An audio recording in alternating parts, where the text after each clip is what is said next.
Means middle class वाला F trading नहीं कर सकता। ये तो फाइनेंस मिनिस्टर ने काफी टाइम पहले ही कह दिया था। अपर मिडिल क्लास सभी को यहाँ पर बहुत जबरदस्त रिलीफ मिला है जब से आज के बजट में ये अनाउंसमेंट हुई है। फिर आप इस जीरो टैक्स स्लैब का फायदा नहीं उठा सकते।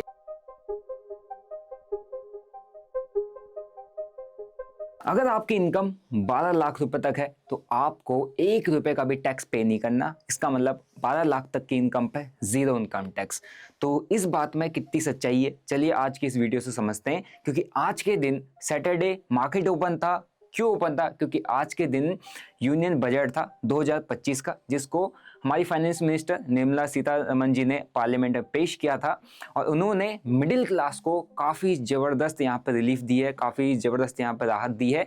और इस बजट से कौन कौन से सेक्टर इम्पैक्ट करेंगे और आने वाले टाइम में इस बजट का इम्पैक्ट इंडियन स्टॉक मार्केट में कैसे पड़ सकता है और ये बजट आप लोगों के लिए कितना बेनिफिशियल है, चलिए इस वीडियो के माध्यम से समझते हैं। आप लोग मेरे चैनल पर नए हैं तो भाई चैनल को सब्सक्राइब कर लीजिए, बेल नोटिफिकेशन को दबा दीजिए और पूरा वीडियो एंड तक देखना। और इन वीडियो को हर एक फ्रेंड के साथ शेयर कर दो, चाहे स्टॉक मार्केट में इन्वेस्ट करता हो, नहीं करता हो, कुछ भी करता है, वो इनकम करता है, कोई भी काम करता है, ताकि उसको भी समझ में आ जाए कि भाई इस बजट में कितना टैक्स रिलीफ, कितना टैक्स बेनिफिट हमको मिला है। ठीक है, तो बिना आपका समय बिताए सीधा इस वीडियो को स्टार्ट करते हैं। अगर आप देखोगे तो आज स्पेशल सेशन कंडक्ट किया गया था इंडियन स्टॉक मार्केट में। आज सैटरडे था, मार्केट ऑफ था, स्टिल मार्केट को ऑन रखा गया क्योंकि बजट डे सबसे बड़ा दिन होता है इकोनॉमी के लिए, इंडियन स्टॉक मार्केट के लिए, इंडियन इकोनॉमी के लिए। मेरा 86,000 का कुछ प्रॉफिट है, अराउंड कुछ स्कैल्पिंग ही किया था। आई होप आप लोगों ने भी कुछ अच्छा खासा पैसा बनाया होगा मार्केट के अंदर। सबसे पहले हम आप मेन पॉइंट पर बात करते हैं कि इनकम टैक्स क्या चेंजेस हैं, क्या नया यहाँ पर टैक्स स्लैब रखा गया है। देखो, सबसे पहली चीज न्यू टैक्स स्लैब क्या है उसको समझते हैं। 4 लाख तक आपकी इनकम है, एक 4 लाख रुपए कमाते हैं, जीरो टैक्स आपको यहाँ पर पे करना है। 4 लाख से 8 लाख 5% आपको यहाँ पर देना है। 8 लाख से 12 लाख सिर्फ 10% आपको यहाँ पे इनकम टैक्स पे करना है। जब ये आपकी सालाना आय की बात करिए, मतलब कि जो ईयरली आप अगर इतनी इनकम करते हैं तो 12 लाख से 16 लाख 15%, 16 लाख से 20 लाख 20%, 20 लाख से 24 लाख की इनकम है तो आपका 25%, और 24 लाख से ऊपर कमाते हैं तो आपको 30% का इनकम टैक्स यहाँ पर पे करना पड़ेगा। अब आपके दिमाग में एक डाउट आ रहा होगा कि भाई यहाँ पर 12 लाख तक तो जीरो टैक्स है, यहाँ पर तो कुछ दिख ही नहीं रहा है। सो अगर आपकी इनकम सिर्फ 12 लाख, जो कि पहले 7 लाख था, पहले 7 लाख था, 7 लाख तक की इनकम पर जीरो टैक्स पड़ता था, अब वो बढ़ के 12 लाख हो चुका है। मीन्स अगर आपकी इनकम 12 लाख रुपए सालाना है, 12 लाख से कम कमाते हो तो आपको वहां पे जीरो टैक्स पे करना है। आप इस टैक्स स्लैब के अंदर नहीं आओगे तो यहाँ पर आपका जो टैक्स है जीरो टैक्स। ठीक है, लेकिन जैसे ही आपकी इनकम 12 लाख से ऊपर चली जाती है फिर आप इस जीरो टैक्स स्लैब का फायदा नहीं उठा सकते। फिर उसके बाद 12 लाख से अगर आपकी 13 लाख होगी, 14 लाख होगी, जो सैलरीड एम्प्लॉयज हैं उनकी 12 लाख 75,000 है। ठीक है, और स्टैंडर्ड डिडक्शन है 75,000 का वहां पे, तो 12 लाख तक की इनकम पे जीरो टैक्स। जैसी 12 लाख से 1 लाख ऊपर आपने कमा दिया, 13 लाख, 14 लाख, 15 लाख, 16 लाख ऐसे कमा दिया, 12 लाख 1,000 आपने कमा दिया, आप ये मान लो कि उसके बाद आपको इस टैक्स स्लैब के अकॉर्डिंग आपको टैक्स पे करना पड़ेगा। मतलब कि 4 लाख से 8 लाख की जो पहली आपकी कमाई होगी उसको 5% आप दोगे, उसके बाद 8 से 12 के बीच में 10%, उसके बाद 12 से अगर आप थोड़ा सा ऊपर कमा देते हो, 12 से 16 लाख के बीच में जो भी आपने कमाया उसको 15% का आपको टैक्स पे करना पड़ेगा। तो आप खुद देख लो कि आप कौन से टैक्स स्लैब में आते हो। मुझे जहां तक पता है मैक्सिमम लोग इसी टैक्स स्लैब में आते हैं। मतलब इनकी जो सालाना कमाई 12 लाख तक ही होती है, क्योंकि 1 लाख रुपए पर महीना हर कोई नहीं कमाता है आज की डेट में। अगर कोई 1 लाख रुपए महीना कमाता है तो मिडिल क्लास भी नहीं, मैं कहूँगा उसको हल्का सा अपर मिडिल क्लास में आ जाता है। तो middle class, lower middle class, poor class, upper middle class सभी को यहाँ पर बहुत जबरदस्त रिलीफ मिला है जब से आज के बजट में ये अनाउंसमेंट हुई है। सो यहाँ तक आपको टैक्स सिस्टम समझ में आ गया। अब इसके साथ एक और चीज़, नॉर्मली लोग काम करते हैं, जॉब करते हैं, फिर उसके बाद रिटायर हो जाते हैं तो सीनियर सिटीजन बन जाते हैं। सीनियर सिटीजन जब आप बन जाते हो तो उसके बाद आपका जो पैसा है आपकी सेविंग में या कहीं ना कहीं इन्वेस्टमेंट में रहता है, तो उससे जो आपको इंटरेस्ट मिलता है, पहले अगर आप एज ए सीनियर सिटीजन अगर आप 50,000 रुपये तक का इंटरेस्ट कमाते थे तो उस पर आपको जीरो टैक्स पे करना पड़ता था। लेकिन अभी के टाइम पे अगर आप 1 लाख रुपए तक का इंटरेस्ट कमाते हैं अपनी इन्वेस्टमेंट से, अपने जहाँ भी आपने पैसा रखा हुआ उससे अगर 1 लाख तक आपको इंटरेस्ट आता है तो वहाँ पर भी आपको जीरो टैक्स पे करना है। तो सीनियर सिटीजन के लिए भी यहाँ पर बेनिफिट है। सो यहाँ पर किसानों के लिए काफ़ी सारे चीज़ें आई हैं, काफ़ी सारे बेनिफिट्स किसानों को दिए जा रहे हैं ताकि एग्रीकल्चर जो हमारा है बूस्ट हो सके। खासकर वो किसान जो पल्सेस और कॉटन उसका प्रोडक्शन बढ़ाया जाएगा ताकि जो इंपोर्ट है वो कम हो सके और हमारा जो प्रोडक्शन है इंडिया के अंदर ही हो, और इससे किसानों को सही दाम भी मिल पाएगा। और इस स्टेप से ऑलमोस्ट 1.7 करोड़ फार्मर्स को इसका बेनिफिट मिलेगा। और एक एमएसपी होता है, ठीक है, मिनिमम सपोर्ट प्राइस, इसको भी स्ट्रॉन्ग किया जाएगा ताकि फार्मर अपने जो अनाज को बेचने के लिए दर दर भटकता है, इधर उधर जाता है, तो उसको एक फिक्स प्राइस अगर मिलेगा तो उसको भी एक स्ट्रॉन्ग प्राइस रखने की गारंटी यहाँ पर दी गई है ताकि उसको एक फिक्स प्राइस मिल पाए और अपने फसल को ऊपर नीचे के दामों में ना बेचना पड़े, ताकि सरकार उसकी गारंटी ले कि हाँ ये प्राइस पे एटलीस्ट ये आपका प्रोडक्ट बिक जाएगा। तो किसान भी जो एग्रीकल्चर सेक्टर में अपना काम करता रहेगा और उसको भी इससे कहीं ना कहीं मोटिवेशन मिलेगा। इसी के साथ गिग इकोनॉमी को भी यहाँ पे फॉर्मलाइज सिस्टम लाने की कोशिश की है। गिग इकोनॉमी मतलब जो लोग डिलीवरी पार्टनर्स है, जो लोग कैब ड्राइवर्स है, फ्रीलांस है, जो छोटे मोटे काम करते हैं, ये नज़र में नहीं रहते कि भाई ये कोई काम है या नहीं है, लोगों को ये भी नहीं लगता है, लेकिन इसको भी एक प्रॉपर फ्रेमवर्क में लाया जाएगा जिससे millions of gig economy workers हैं उनको बेनिफिट मिलेगा। उनको एक सोशल सिक्योरिटी और हेल्थ बेनिफिट भी यहाँ पर अनाउंस किया गया है। तो अगर आप लोग फ्रीलांसर हो, आप लोग डिलीवरी पार्टनर हो, आप कोई भी छोटा मोटा काम करते हो, तो आपको भी कहीं ना कहीं आप नज़र में रखा जाएगा, आपको भी कहीं ना कहीं सोशल सिक्योरिटी और हेल्थ बेनिफिट्स प्रोवाइड किए जाएंगे इस बजट के स्टेटमेंट के थ्रू, ठीक है, जो भी इस बजट में अनाउंसमेंट हुई है। देखो इसी के साथ इस बजट में एक और अनाउंसमेंट हुई है स्पेशली फॉर द स्टार्टअप्स, क्योंकि अगर आपको जॉब क्रिएट करनी है तो आपको स्टार्टअप को बूस्टअप करना पड़ेगा, एंटरप्रेन्योरशिप को बूस्टअप करना पड़ेगा, इनोवेशन को बूस्टअप करना पड़ेगा, तभी बहुत सारी जॉब्स क्रिएट हो पाएंगी, ठीक है। तो उसी के लिए जो आपका इनकॉर्पोरेशन पीरियड होता है स्टार्टअप्स का, उसको 5 साल तक एक्सटेंड कर दिया गया है, जिससे टैक्स बेनिफिट काफ़ी ज़्यादा यहाँ पे स्टार्टअप्स को मिल जाएगा, ठीक है। और जिसके थ्रू उस बेनिफिट से वो क्या कर सकते हैं, नई जॉब्स क्रिएट कर सकते हैं और थोड़ा और रिस्क यहाँ पर ले सकते हैं, उनको टैक्स की चिंता ज़्यादा नहीं रहेगी क्योंकि वो स्टार्टअप है। और इसके साथ साथ उनको इजी लोन भी प्रोवाइड किए जाएंगे ताकि स्टार्टअप को ग्रोथ मिल सके। तो अगर आप एक स्टार्टअप स्टार्ट करने की प्लानिंग कर रहे हो तो गवर्नमेंट के थ्रू कई सारी स्कीम्स है, कई सारी पॉलिसीज़ हैं और गवर्नमेंट काफ़ी अच्छे तरीके से स्टार्टअप्स को सपोर्ट कर रही है। तो स्टार्टअप सेक्टर के लिए भी यहाँ पर काफ़ी अच्छी बात है और हो सकता है अगर स्टार्टअप सेक्टर बूस्ट करता है तो आने वाले टाइम में जॉब अपॉर्चुनिटीज़ भी काफ़ी ज़्यादा इससे बढ़ने वाली हैं, ठीक है। इसके बाद नेक्स्ट और एक मोस्ट इंपॉर्टेंट अनाउंसमेंट इस बार के बजट में की गई है, 4.4% तक लाने का टारगेट बनाया गया है फिजिकल डेफिसिट को। फिजिकल डेफिसिट क्या होता है इसको मैं आपको एक बार समझा देता हूँ। देखो गवर्नमेंट क्या है ना, खर्चा करती है। खर्चा कब करती है, जब उसको कई सारे तरीके से टैक्सेस आते हैं, उसके पास पैसा आता है। जब गवर्नमेंट का खर्चा जो होता है वो उसकी आय से ज़्यादा हो जाता है तो उसको कहते हैं फिजिकल डेफिसिट, जो कि टारगेट रखा गया कि 4.4% तक लेके आएंगे। अब इससे क्या होता है कि गवर्नमेंट को अगर खर्चा ज़्यादा करना पड़ रहा है और उसकी आय कम है तो क्या करती है गवर्नमेंट, अपने बॉन्ड इश्यू करती है, ठीक है, अपने जो भी एसेट्स हैं उनको बेचती है, बाहर से लोन लेना पड़ता है। तो इससे कहीं ना कहीं इकोनॉमी जो है वीक हो जाती है। फिजिकल डेफिसिट जितना ज़्यादा बढ़ता जाएगा फिर उतना ही इकोनॉमी वीक हो जाएगी, उतना ज़्यादा गवर्नमेंट को लोन लेना पड़ जाएगा, उतना गवर्नमेंट पर कर्जा बढ़ते जाएगा, ठीक है। तो अगर इस फिजिकल डेफिसिट को 4.4% पर लाने का टारगेट रखा गया तो कहीं ना कहीं इकोनॉमी के लिए बहुत अच्छी बात है। इससे क्या होगा कि गवर्नमेंट स्ट्रांग रहेगी, गवर्नमेंट स्ट्रांग रहेंगे तो इकोनॉमी कहीं ना कहीं बूस्टअप की जाएगी। तो एक ये टारगेट भी इस बजट में रखा गया है। इस बजट में कुछ चीज़ें सस्ती हुई हैं, कुछ चीज़ें महंगी हुई हैं। देखो ये मैं आपको इसलिए बता रहा हूँ कि कुछ चीज़ें सस्ती होंगी तो उनका कंजप्शन बढ़ेगा, कुछ चीज़ें महंगी होंगी तो उनका कंजप्शन घटेगा। अब वो चीज़ें जो प्रोडक्ट्स हैं वो किसके सेक्टर से बिलोंग करते हैं, कौन कौन से स्टॉक्स उन प्रोडक्ट को बनाते हैं, वो जानना आपका काम है। वो आपको पता हो, क्योंकि अगर आप स्टॉक मार्केट में इंटरेस्ट रखते हैं तो आपको पता हो कि भाई मोटरसाइकिल कौन बनाता है, मेडिसिन कौन बनाता है, ठीक है। सबसे पहली चीज़ जो यहाँ पे सस्ती हुई है, मेडिसिन, जो लोगों की डेली यूज़ में आती हैं, बुजुर्गों के यूज़ में आती है, तो मेडिसिन को यहाँ पर सस्ता कर दिया गया है। इलेक्ट्रॉनिक गुड्स, हर किसी का घर के अंदर आपको इलेक्ट्रॉनिक आइटम्स वगैरह की नीड होती है तो उसको सस्ता कर दिया गया है।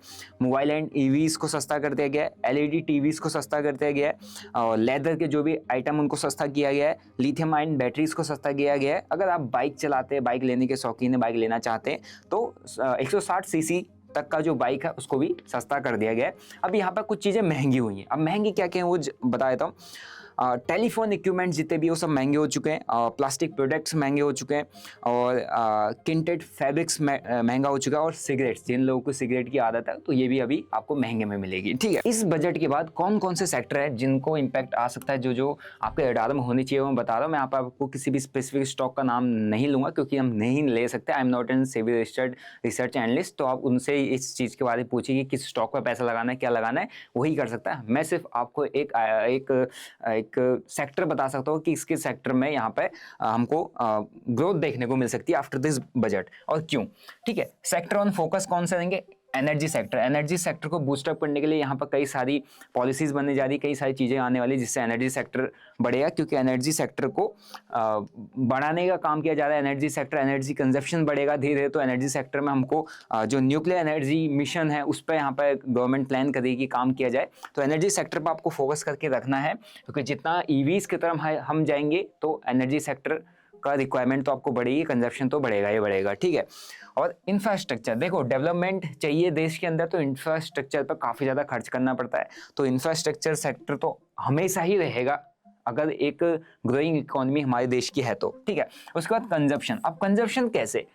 जैसे यहाँ पे आम आदमी की जेब में अभी पैसा बचने लगेगा, 12 लाख तक उसको टैक्स नहीं पे करना है पड़ेगा, तो उसका कंजप्शन बढ़ेगा। वो डेली गुड्स जो भी उसको डेली की नीड के आइटम है वो लेगा। पहले उसकी जेब में 7 लाख 8 लाख रहता था, अब उसकी जेब में 12 लाख है, तो 3-4 लाख जो एक्स्ट्रा इंसान की जेब में आ रहा है, मिडिल क्लास की जेब में जो भी आ रहा है, उसको कहीं ना कहीं खर्च करेगा अपनी लाइफ को बेटर बनाने के लिए। ठीक है, तो FMCG सेक्टर हो गया, ऑटोमोबाइल सेक्टर हो गया, आपकी बाइकें खरीदेंगे लोग, गाड़ियाँ खरीदेंगे। हर किसी का सपना होता है कि एक छोटा सा घर हो, तो आप ये मान लो कि इंफ्रास्ट्रक्चर सेक्टर में भी कहीं ना कहीं इससे बूस्टअप देखने को मिलने वाला है, तो कंजप्शन काफ़ी ज़्यादा इससे बढ़ जाएगा।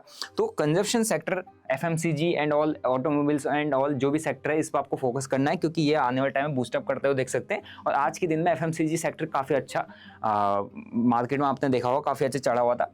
ऑटोमोबाइल सेक्टर, ऑटोमोबाइल मैंने आपको बताया पैसा बचेगा, लोग गाड़ियाँ खरीदेंगे, लोग के ड्रीम होता है ना, कुछ गाड़ी खरीदना, किसी का बाइक खरीदना, कुछ ना कुछ खरीदना, तो ऑटोमोबाइल सेक्टर के अंदर भी आपको काफ़ी अच्छा बूस्ट देखने को मिल सकता है।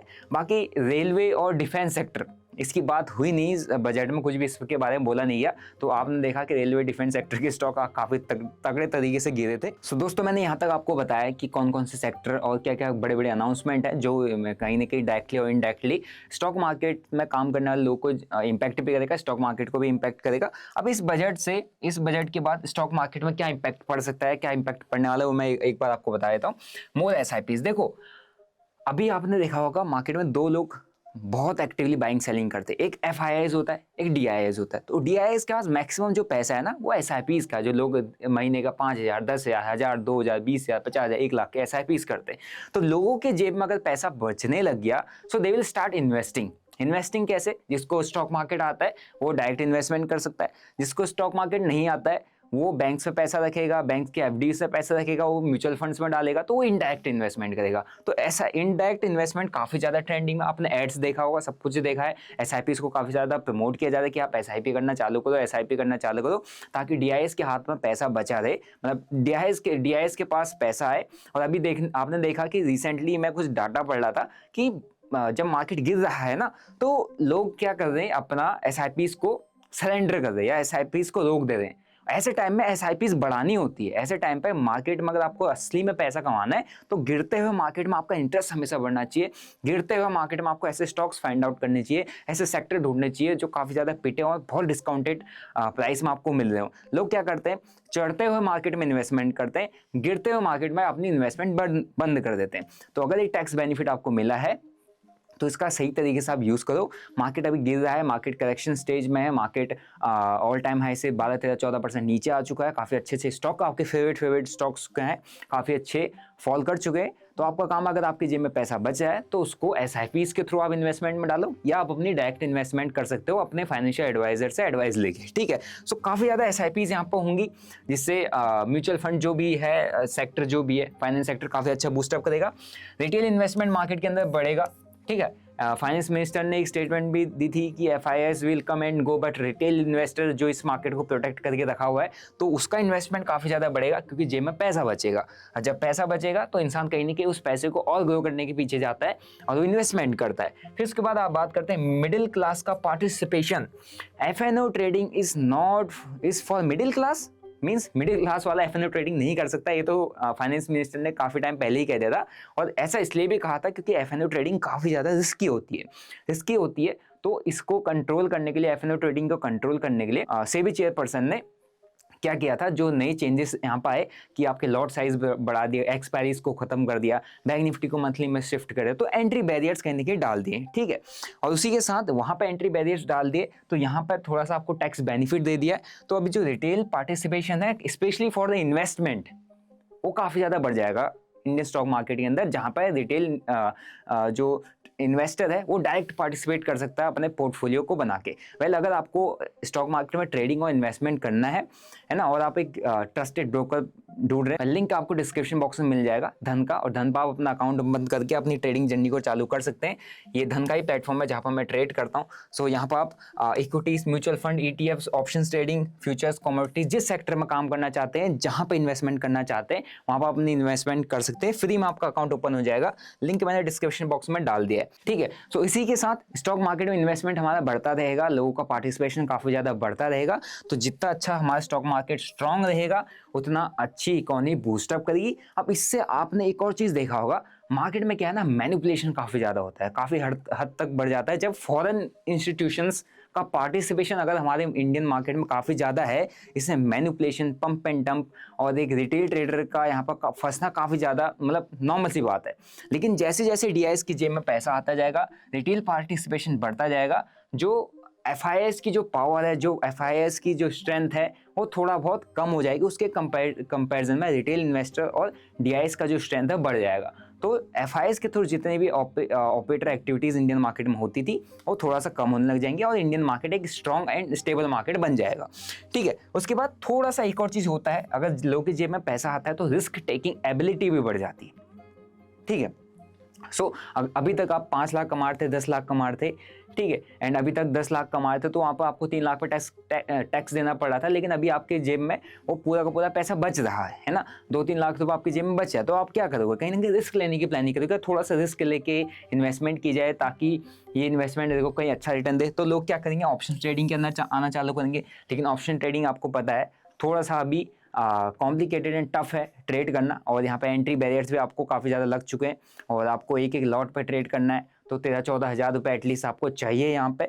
और ऑप्शन ट्रेडिंग स्टार्टिंग में ही करना काफ़ी ज़्यादा रिस्की होता है ना। उसके साथ एक और ऑप्शन आपके पास आता है क्रिप्टो ट्रेडिंग। देखो क्रिप्टो ट्रेडिंग जब से ट्रंप साहब ने ग्लोबल क्रिप्टो का एक्सेप्टेंस बढ़ चुका है, लोग ग्लोबली क्रिप्टो के अंदर पार्टिसिपेट करने लग गए हैं और इन्वेस्टमेंट करने लग गए हैं, तो क्रिप्टो ट्रेडिंग एक one of the best option होता है। तो अगर आपके पास छोटा मोटा पैसा बच रहा है, छोटा मोटा अमाउंट है, आप ट्रेडिंग को भी इंटरेस्टेड हो, ट्रेडिंग में इंटरेस्टेड हो, ट्रेडिंग करना चाहते हो, तो यहाँ पर थोड़ा सा आपको ज़्यादा पैसा लगता है। क्रिप्टो ट्रेडिंग के अंदर आप बहुत इनिशियल 1,000 रुपये 2,000 रुपये से भी स्टार्ट कर सकते हो। तो जो लोग क्रिप्टो ट्रेडिंग करना चाहते हैं वो लोग अपनी क्रिप्टो ट्रेडिंग स्टार्ट कर सकते हैं। कहाँ से? डेल्टा एक्सचेंज के थ्रू। डेल्टा एक्सचेंज क्या है? एक FI रजिस्टर्ड ब्रोकर है। यहाँ पर आप अपनी क्रिप्टो ट्रेडिंग की जर्नी स्टार्ट कर सकते हो, ठीक है। और यहाँ पर आपको मार्जिन बेनिफिट मिल जाता है। यहाँ पर आप बिटकॉइन, इथेरियम जैसे कॉइन्स के अंदर ऑप्शन ट्रेडिंग कर सकते हो, और बाकी जो भी आपके फेवरेट कॉइन है उसके अंदर फ्यूचर के थ्रू ट्रेड कर सकते हो। यहाँ पर आपको किसी भी टाइप का कोई 30% टैक्स या 1% TDS नहीं पड़ता है। तो छोटा मोटा जो रिस्क लेने की प्लान करता है कि थोड़ा पैसा रिस्क पे दिया जाए,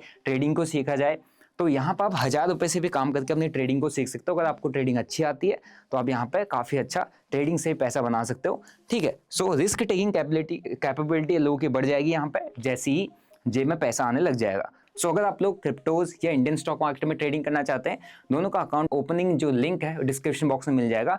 वहाँ से आप अपना अकाउंट ओपन करके अपनी ट्रेडिंग और इन्वेस्टिंग जर्नी दोनों चालू कर सकते हैं, चाहे क्रिप्टोज में हो चाहे इंडियन मार्केट में। सो आई होप आपको आज की वीडियो से समझ में आया होगा कि कैसे यहाँ पर आपको टैक्स बेनिफिट मिले। 12 लाख तक की इनकम पे किसको टैक्स पे करना है, किसको टैक्स नहीं पे करना है और कितना टैक्स पे करना है, उसी के साथ कौन कौन से सेक्टर इस साल बूस्टअप कर सकते हैं और कौन कौन से सेक्टर में कंजप्शन बढ़ेगा। सो आई होप आपको इस वीडियो से समझ में आया होगा, और उम्मीद करता हूँ आप लोगों को वीडियो अच्छी लगी होगी।